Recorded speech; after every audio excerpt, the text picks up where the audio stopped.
Perkiraan susunan pemain Sriwijaya FC vs PSPS Riau, beberapa pemain inti masih cedera.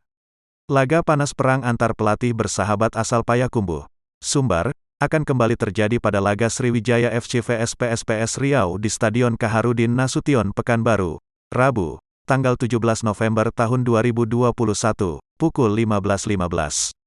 Ada beberapa pemain yang cedera. Meski demikian, Nil mengaku masih bakal memastikan kesehatan dan kesiapan para pemain kunci sang kapten tim M. Nur Iskandar dan pemain naturalisasi asal Maroko Khair Allah Abdelkbir yang menjadi korban kerasnya permainan saat berlaga dengan Semen Padang FC.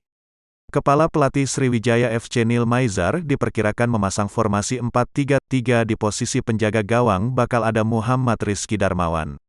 Di lini belakang ada Akbar Zakaria, Valentino Telaubun, Ikhwan Ciptadi Muhammad, Obed Hoiri. Di lini tengah ada Dwi Andika Cakrayuda, M. Nur Iskandar, Rio Hardiawan. Kemudian di lini depan ada Dedi Hartono, Afriansyah dan Rahel Radiansyah.